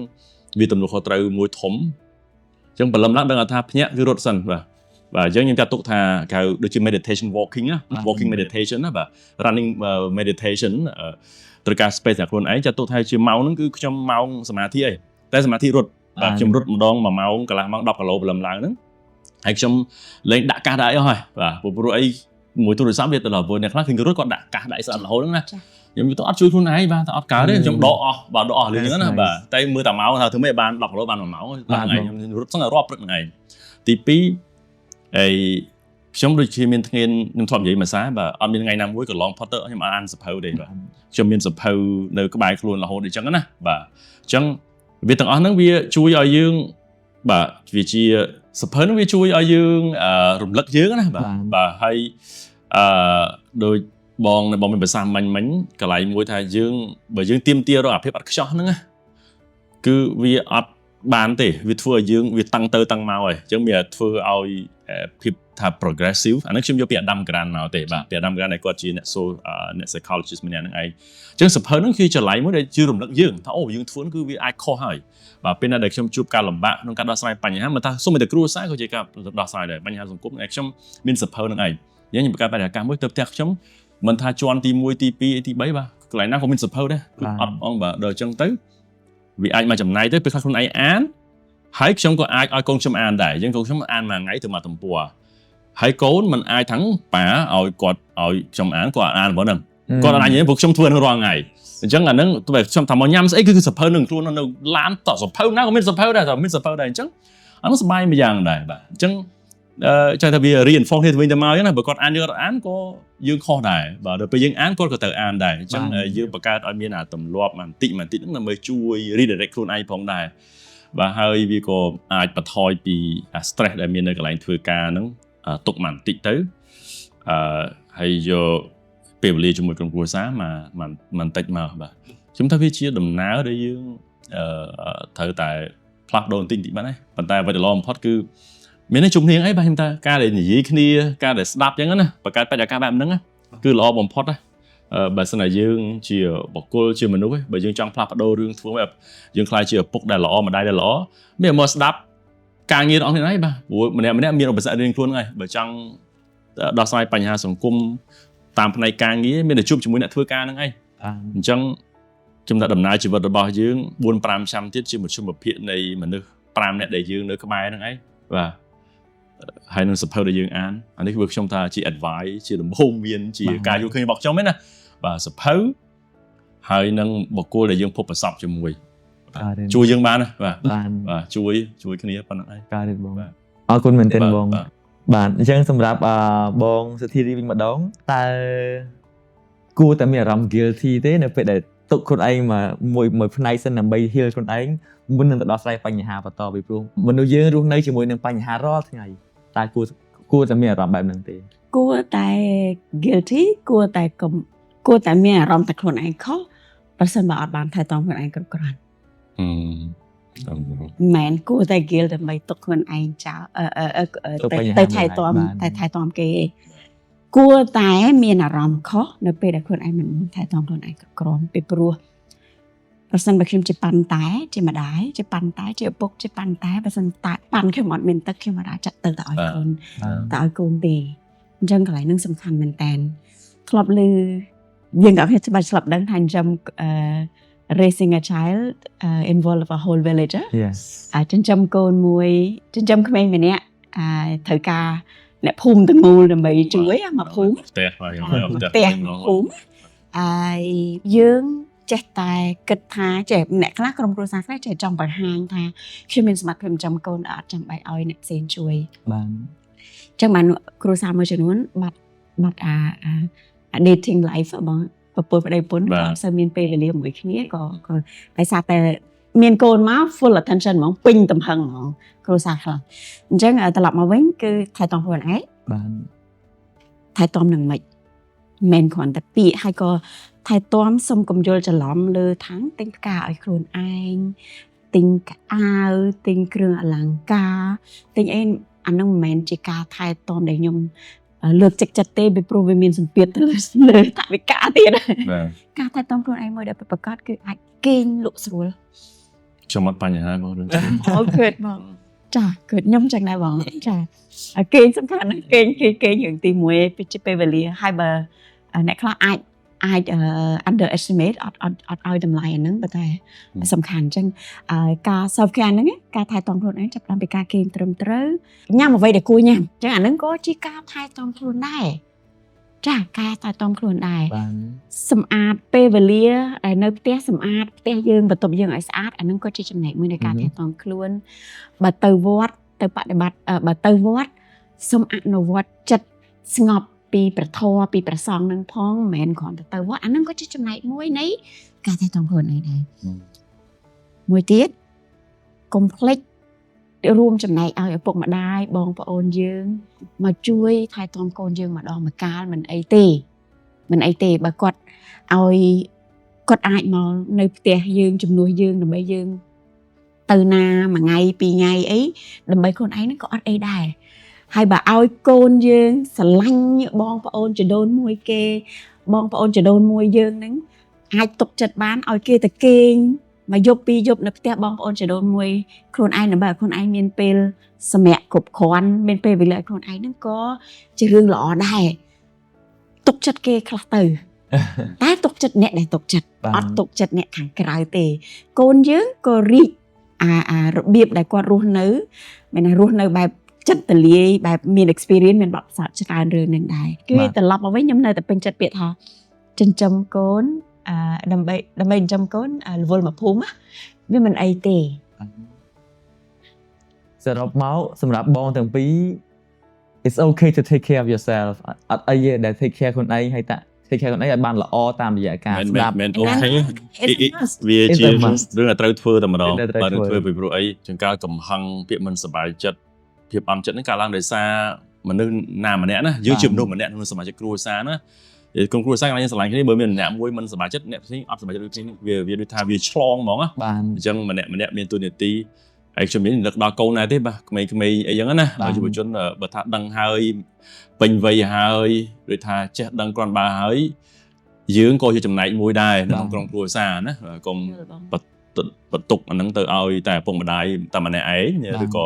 តើយាយឬតាម្នាក់ឯងណាខ្ញុំមិនដឹងទេអត់មិនអាចចឹងណាសូមចេះបាទ បានអរគុណបង បាទសុំបន្តិចកន្លែងហ្នឹងសំខាន់បងមានប្រសាសន៍កាប់ពីលើពីមុនហើយពីរឿងការដឹងគុណខ្ញុំពិតជាសូមឲ្យយុវជនឬក៏អ្នកដែលមើលក៏ដោយមិនថាយុវជនទេអ្នកដែលអាច scroll មើលឃើញការទៅចែកគ្នារបស់អ្នកម្ដាយនិងលោកឪពុកមិន CEO ទេ គឺយើងត្រូវការឲ្យយុវជនគ្រប់រូបចេះដឹងគុណដឹងគុណមានរបៀបច្រើនណាស់ដែលដឹងគុណកុំឲ្យគាត់មកបង្រើយើងរហូតយើងចេះហើយគាត់ចិញ្ចឹមថែទាំយើងពេលគាត់យើងនៅចេះដើរចេះអីហ្នឹងតែហេតុអីបានជាពេលដែលយើងចេះធ្វើហើយយើងអត់អាចធ្វើជំនួសគាត់អាចជួយគាត់អត់ទេពួកគាត់បានធ្វើគ្រប់គ្រាន់ហើយដើម្បីកូនទាំងអស់គ្នាដើម្បីបងប្អូនទាំងអស់គ្នាជាពេលវេលាមួយដែលយើងត្រូវតបស្នងវិញដែរពួកគាត់ត្រូវការអានឹងជាងត្រូវការលុយយើងចាគាត់ត្រូវការអាមកបនិបណាចេះយល់ចិត្តចេះជួយហ្នឹងគាត់ត្រូវការជាងលុយរបស់យើងអញ្ចឹងអាសា message ទៅគាត់បើយើងនៅឆ្ងាយពីគាត់អាសាសួរគាត់ម៉ាក់កំពុងធ្វើអីខ្ញុំមានអីអាចជួយបានរឿងមួយដែលខ្ញុំពិតជាសុំឲ្យខ្ញុំនិយាយដដែលគ្រប់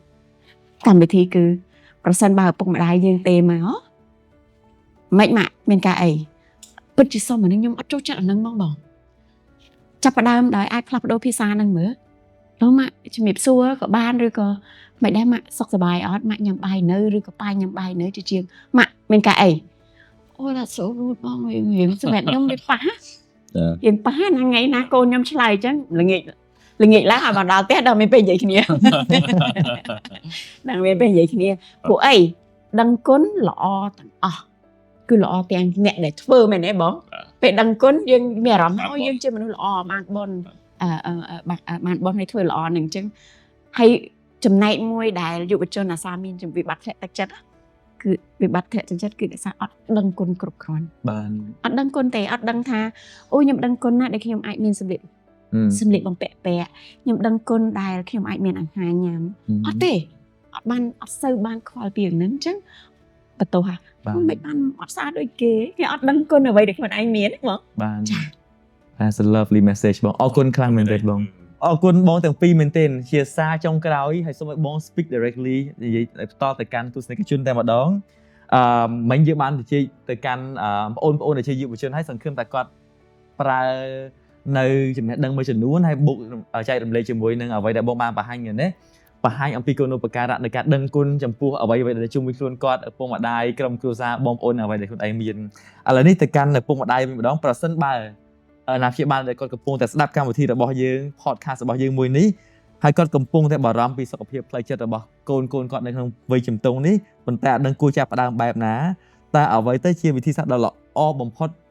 ដើម្បីចាប់ផ្ដើមការសន្ទនានៅយុគនេះបន្ទាប់ពីគាត់ស្ដាប់ podcast របស់យើងហើយបងចេញមុន Wow That's not easy បាទសំណួរនេះបាទតែនេះមិនចាប់ដើមពីបបពិសោធន៍ខ្លួនឯងកូនខ្ញុំអូនតូចមួយចុះដែល autistic ហ្នឹងណាបាទគឺយើងត្រូវតែខ្លាចជាអ្នកដែលទទួលយកការពិតបាទទទួលយកការពិតព្យាយាមកុំយកខ្លួនឯងជាជនរងគ្រោះបាទអូម៉ារ៉ាអូមិនក៏អញ្ចឹងមិនកាត់ជាមួយគ្រួសារអញ្ចឹងយើងត្រូវតែងើបឡើងស្វែងរកជំនួយបាទបើសិនជាជួបឧបសគ្គណាជួបឧបសគ្គស្វែងរកជំនួយជួបជាមួយអ្នកឯកទេសដូចអ្នកបងជាដើមបាទជួបនិយាយជាមួយបុគ្គលណាដែលយើងត្រូវនិយាយជាមួយការនិយាយជាមួយយើងប្រយ័ត្នបន្តិចប្រយ័ត្នព្រោះមកយើងមានបញ្ហាកូនដែលយើងឃើញជួបប្រទះបើអ្នកខ្លះមានសមត្ថភាពក្នុងការឲ្យជាយោបល់បាទបើស្អីក៏ចេះដែរអានឹងប្រយ័ត្ននឹងដែរខ្ញុំនិយាយត្រង់ហ្មងបងអ្នកណាថាស្អីក៏ចេះដែរបាទអញ្ចឹងយើងក៏ប្រយ័ត្នជាមួយនឹងដែរបាទយើងជឿរើសអ្នកណាដែលយើងអាចពិភាក្សាជាមួយរក្សាភាពសម្ងាត់ឲ្យយើងហើយគាត់មានសមត្ថភាពគ្រប់គ្រាន់ទៅជួបទៅចឹងដែរហើយយើងកុំដើរតួជាជនរងគ្រោះយើងត្រូវតែដើរតួជាអ្នកដោះស្រាយចូលរួមដោះស្រាយបញ្ហាយើងអាចដោះស្រាយទាំងបញ្ហាខ្លួនឯងយើងប្រហែលជាអាចដោះស្រាយបញ្ហាឲ្យអ្នកដទៃជុំវិញផងដែរកំពុងតែត្រូវការទាំងអស់នឹងផងដែរហើយរឿងខ្លះចាត់ទុកថាវាជាបនសំណាងរបស់យើងចុះមើលទៅបាទជាអានេះនិយាយឲ្យអស់មែនតើណាបើសិនបើវាលំបាកខ្លាំងបនសំណាងរបស់យើងជួបប្រទះអញ្ចឹង